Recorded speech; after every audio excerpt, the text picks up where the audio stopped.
1893 the division of labour in society എന്ന ഗ്രന്ഥം Emily ഡർഗിം പ്രസിദ്ധീകരിച്ചത്. എല്ലാ വികസിത സമൂഹങ്ങളിലും തൊഴിൽ വിഭജനമുണ്ട്. ഓരോ വ്യക്തിയും ഓരോ മേഖലകളിലുള്ള തൊഴിലുകളിൽ ഏർപ്പെടുന്നത്. ഇതുമൂലം ഒരു വ്യക്തിക്ക് മറ്റു വ്യക്തികളെ ആശ്രയിക്കാതെ ജീവിക്കുവാൻ കഴിയാതെ വരുന്നു. ഈ പരസ്പര ആശ്രയത്വമാണ് സമൂഹത്തിന് കെട്ടുറപ്പുണ്ടാക്കുന്നത്. സാമൂഹിക ഐക്യമത്യം അഥവാ സോഷ്യൽ സോളിഡാരിറ്റി തൊഴിൽ വിഭജനത്തിന്റെ സംഭാവനയാണ്. കാർഷിക സാമ്പത്തിക വ്യവസ്ഥ നിലനിൽക്കുന്ന സമൂഹങ്ങളിൽ വ്യക്തികൾ ഏർപ്പെടുന്ന തൊഴിലുകളുടെ കാര്യത്തിൽ സമാനതകളുണ്ടായിരിക്കും. സമൂഹത്തിലെ അംഗങ്ങൾക്കെല്ലാം ഒരേ ചിന്താഗതികളും ആണ് ഉണ്ടായിരിക്കുക. സമൂഹത്തിലെ അംഗങ്ങൾക്കെല്ലാം ഒരേ ചിന്താഗതികളും വിചാരങ്ങളും വികാരങ്ങളും ഉള്ളതിനാൽ മാനസികവും ധാർമ്മികവുമായ സമാനതകളും കൂട്ടായ്മകളും പ്രകടമായിരിക്കും. വ്യക്തികളുടെ മനസ്സും സമൂഹ മനസ്സും ഒന്നായി തീരുമ്പോൾ സാമൂഹിക ഉദ്ഗ്രഥനവും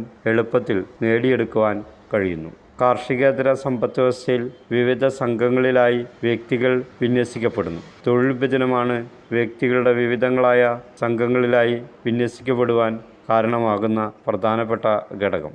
ഇതുമൂലം രണ്ട് തരത്തിലുള്ള ബന്ധങ്ങൾ വ്യക്തികൾക്കിടയിൽ വളർന്നു വരുന്നു. ഒന്ന്, പരസ്പരാശ്രയത്വം. രണ്ട്, പരസ്പര സഹകരണവും അന്യോന്യമുള്ള കടപ്പാടുകളും. തൊഴിൽ വിഭജനത്തെക്കുറിച്ച് പഠിക്കാതെ ഒരു സമൂഹത്തിൻ്റെ സാംസ്കാരികവും സാമ്പത്തികവുമായ വളർച്ചയെക്കുറിച്ച് മനസ്സിലാക്കുവാൻ കഴിയുകയില്ല എന്നാണ് ഡർഗിം അഭിപ്രായപ്പെടുന്നത്. സാമൂഹിക മാറ്റത്തിൻ്റെ പ്രധാന പ്രേരക ശക്തി തൊഴിൽ വിഭജനമാണ്. ജനസംഖ്യയിലുണ്ടാകുന്ന വർധനവ് തൊഴിൽ വിഭജനത്തിന് കാരണമായ ഘടകമാണ്. വ്യാവസായിക വിപ്ലവത്തിൻ്റെ പ്രേരക ശക്തിയും തൊഴിൽ വിഭജനത്തിന് കാരണമായിട്ടുണ്ട്. ഈ തൊഴിൽ വിഭജന സമൂഹത്തിൽ എന്തെല്ലാം സ്വാധീനങ്ങളാണ് ചെലുത്തുന്നത് എന്നുള്ള കാര്യം അദ്ദേഹം പ്രത്യേകമായി പരാമർശിക്കുന്നുണ്ട്.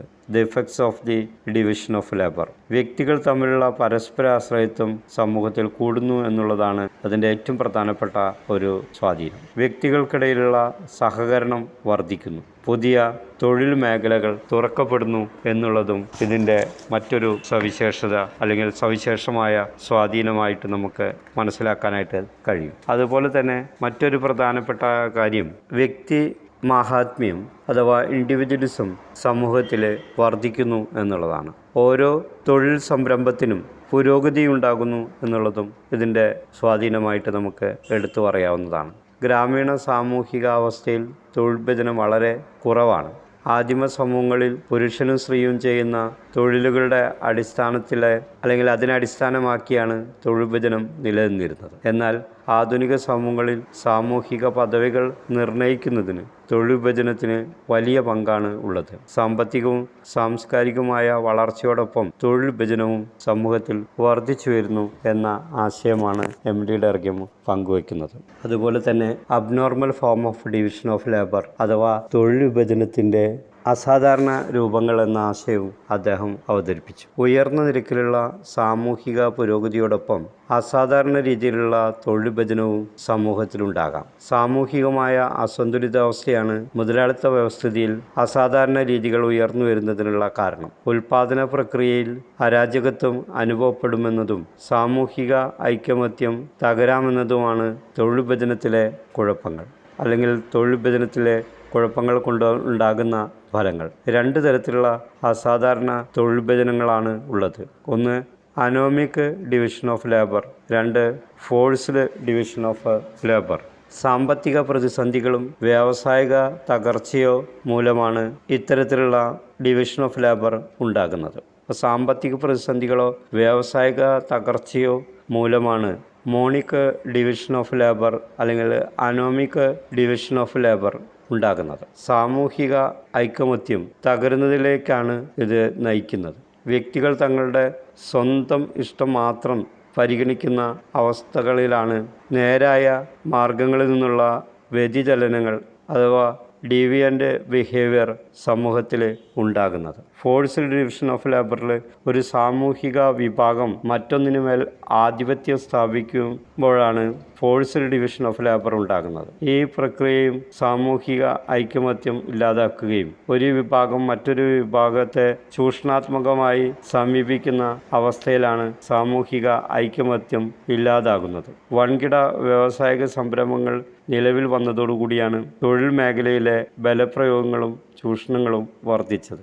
തൊഴിൽ സമരങ്ങളും വർഗശത്രുതയും ഇതിൻ്റെ ഫലമായാണ് ഉണ്ടാകുന്നത്. ഒരു വ്യക്തിക്ക് അർഹമായ സ്ഥാനമാനങ്ങൾ ലഭിക്കാതെ വരുമ്പോഴാണ്, അല്ലെങ്കിൽ അത്തരത്തിലുള്ള ഒരു അവസ്ഥയും സാമൂഹിക ഐക്യത്തിൻ്റെ തകർച്ചയ്ക്ക് കാരണമായിത്തീരും. സാമൂഹികമായ അസമത്വങ്ങൾ വർദ്ധിച്ചു വരുന്നതിനാണ് ഇത് ഇടയാക്കുക. അവിഹിത മാർഗങ്ങളിലൂടെ മറ്റുള്ളവരുടെ ആനുകൂല്യങ്ങളും അവകാശങ്ങളും തടയുന്ന ഘട്ടങ്ങളിലും സാമൂഹിക അസമത്വങ്ങൾ വർദ്ധിക്കും. അസാധാരണ രീതിയിലുള്ള തൊഴിൽ വിഭജനങ്ങൾ ഇല്ലാതാക്കുന്നതിനുള്ള ചില നിർദ്ദേശങ്ങളും എമിലി ഡെർഗിങ് മുന്നോട്ട് വയ്ക്കുകയുണ്ടായി. സമാധാനപരമായി തർക്കങ്ങൾ പരിഹരിക്കുക, സംഘടനകളുടെയും മത്സരങ്ങളുടെയും തീവ്രത, അതിൻ്റെ ശക്തിയും അളവും കുറയ്ക്കുക, സംഘർഷങ്ങൾ ലഘൂകരിക്കുന്നതിനുള്ള പൊതുധാരണകൾ ഉണ്ടാക്കുക, സാമൂഹിക തുല്യതയും നീതിയും കൈവരിക്കുക തുടങ്ങിയ നിർദ്ദേശങ്ങളാണ് ഇവ പരിഹരിക്കുന്നതിനായി അദ്ദേഹം മുന്നോട്ട് വച്ചിട്ടുള്ളത്. എമിലി ഡെർഗിം അവതരിപ്പിച്ച മറ്റൊരു പ്രധാനപ്പെട്ട ആശയമാണ് തിയറി ഓഫ് സൂയിസൈഡ് അഥവാ ആത്മഹത്യാ സിദ്ധാന്തം. സാമൂഹിക ഐക്യമത്യം കുറയുകയോ ഇല്ലാതാകുകയോ ചെയ്യുമ്പോഴാണ് സമൂഹത്തിൽ ആത്മഹത്യകൾ കൂടി വരുന്നതെന്നാണ് ഡെർഗിമിൻ്റെ കണ്ടെത്തൽ. സാമൂഹിക സാഹചര്യങ്ങളാണ് വ്യക്തികളെ ആത്മഹത്യ ചെയ്യാൻ പ്രേരിപ്പിക്കുന്നത്. വിവിധ യൂറോപ്യൻ രാജ്യങ്ങളിലെ സ്ഥിതിവിവര കണക്കുകളുടെ വിശകലനത്തിൽ നിന്നാണ് എമിലി ഡെർഗിം തൻ്റെ വീക്ഷണങ്ങൾ രൂപപ്പെടുത്തിയത്. മാനസിക കാരണങ്ങൾ, ശാരീരിക കാരണങ്ങൾ, കാലാവസ്ഥാപരവും ഭൂമിശാസ്ത്രപരവുമായ കാരണങ്ങൾ എല്ലാം തന്നെ ആത്മഹത്യയ്ക്ക് പിന്നിലുണ്ടാകാമെങ്കിലും സാമൂഹികമായ കാരണങ്ങൾ മൂലമാണ് ഭൂരിപക്ഷം ആത്മഹത്യകളും സംഭവിക്കുന്നത്. 1897 അദ്ദേഹം എഴുതിയ വിഖ്യാതമായ കൃതിയാണ് ദ സൂയിസൈഡ്. ദ സൂയിസൈഡ് എന്ന ഗ്രന്ഥത്തിൽ കൂടി എമിലി ഡെർഗിം തൻ്റെ നിരീക്ഷണങ്ങൾ ലോകത്തിനു മുന്നിൽ സമർപ്പിച്ചു. ആത്മഹത്യ ഒരു സാമൂഹിക വസ്തുത ആണെന്ന് ഡെർഗിം വാദിച്ചു. സാമൂഹിക സാഹചര്യങ്ങളുടെ വിശകലനത്തിലൂടെ മാത്രമേ ആത്മഹത്യകളുടെ യഥാർത്ഥ കാരണങ്ങൾ കണ്ടെത്തുവാൻ കഴിയുകയുള്ളൂ. വ്യക്തിപരമായ അവശതകളോ ഇച്ഛാഭംഗങ്ങളോ സാമ്പത്തിക ബുദ്ധിമുട്ടുകളോ ഒരു വ്യക്തിക്ക് ഉണ്ടാകുന്നത് സാമൂഹിക സാഹചര്യങ്ങളിൽ നിന്നാണ്. അപ്പം അതിനുള്ള പ്രധാനപ്പെട്ട കാരണങ്ങൾ എന്തെല്ലാമാണെന്നും അദ്ദേഹം ചൂണ്ടിക്കാണിക്കുന്നു. സന്തോഷപ്രദമായ ജീവിതത്തിന് ആവശ്യമായ ഭൗതിക സാഹചര്യങ്ങളുടെ അഭാവം, ഇതുമൂലം വ്യക്തികൾ അസന്തുഷ്ടമായ ജീവിതം നയിക്കേണ്ടി വരുന്നു. അതുപോലെ തന്നെ സാമൂഹിക ഉദ്ഗ്രഥനത്തിൻ്റെ അഭാവം. മൂന്നാമതായി, മനുഷ്യന് ഇച്ഛാഭംഗമുണ്ടാകുന്നത് തൻ്റെ ലക്ഷ്യങ്ങൾ നേടുവാൻ കഴിയാതെ വരുമ്പോഴാണ്.